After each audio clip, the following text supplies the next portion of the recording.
Welcome, guys. Few weeks back, Timi Dakolo alleges Koza pastor sexually of abusing his members. News reaching us is that his wife is also a victim. And these are the five shocking things you need to know about this allegation.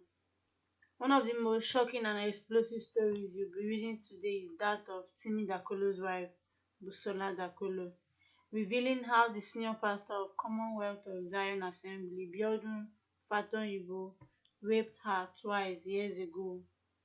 In an exclusive interview with Y Naija, Busola gave a detailed account of how she met the pastor while she was in secondary school and starting worshiping at his club, which turned into a church after a lot of persuasion from her sisters.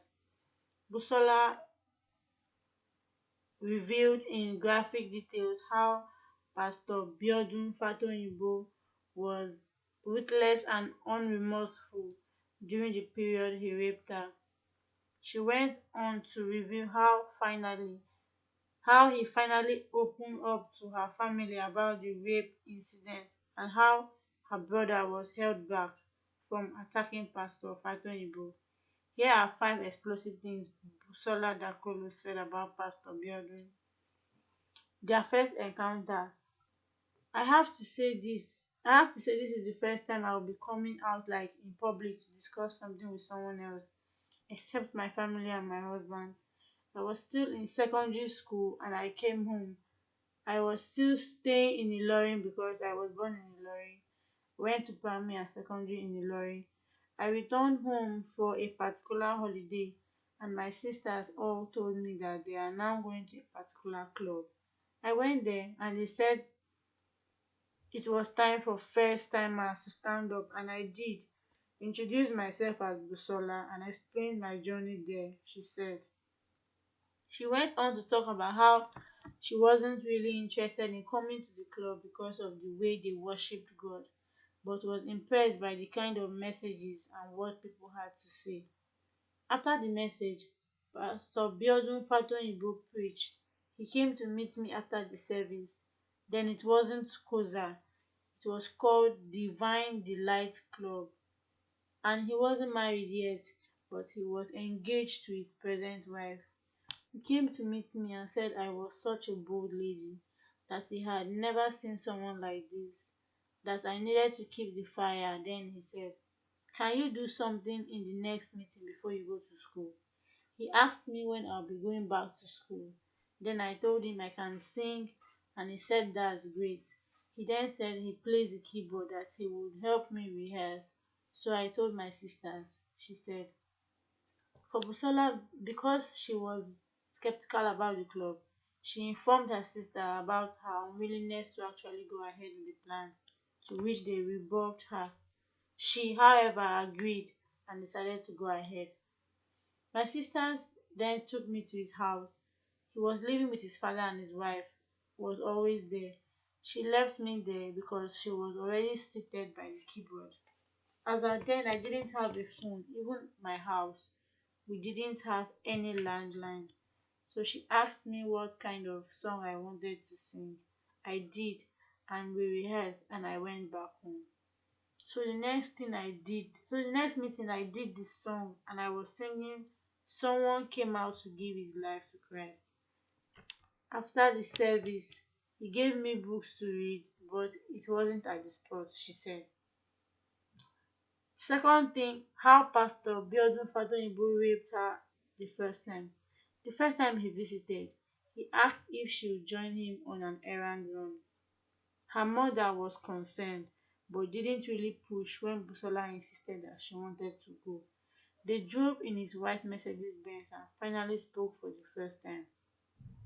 Though she was normally guarded around men, Fatoyinbo was charming, using his knowledge of her family and the absence of her father to gain her trust.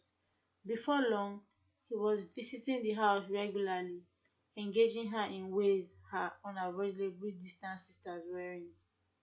One particular day, Pastor Biodun came to meet me and he said, you don't like to talk. And he was like, how are you? And I was like, I'm fine. He started coming to my house and my family was very involved in the closure, she wrote. Then one morning, Father Ibo showed up at her house unannounced. It was a Monday morning, early enough that Busola Dakolo was still in a nightgown. Her mother had traveled with her sisters and were absent at service the previous Sunday. He didn't say a word, forcing her onto a chair, speaking only to command her to do as he said. It took Busola a while to come to terms with what was happening to her, and it was why she didn't struggle or make a fuss when she pulled down her underwear and raped her. She remembers he didn't say anything after, left to his car, returned with a bottle of Crest, and forced her to drink it, probably as some crude contraceptive.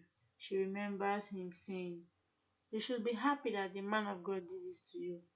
At this time, his wife had just given birth to their first child, Oluwashindara, raping her the second time. She was too terrified to tell her sisters or mother about his violence, stewing in silence for a week.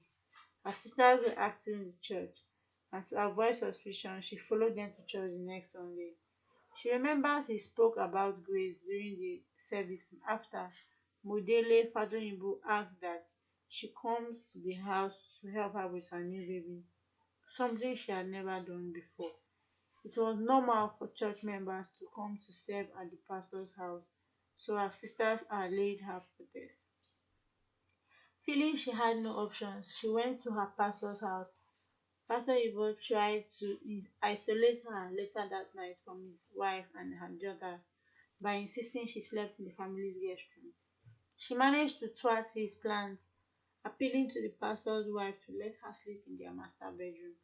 "No one ignores me," he would tell her this the next morning, smacking her butt. It was an ominous enough statement that Busola came apprehensive and tried to leave for her house once it was past twilight. It was the first of many threats she would get from the flamboyant pastor. Pastor Ibo would insist on dropping her off at home, even though she protested several times. Instead of dropping her off at the junction as he promised, he detoured, driving her away from safety and towards a secluded spot. He threatened her the entire drive, making proclamations about how he owned her and how he was angry that she had thwarted her the night before.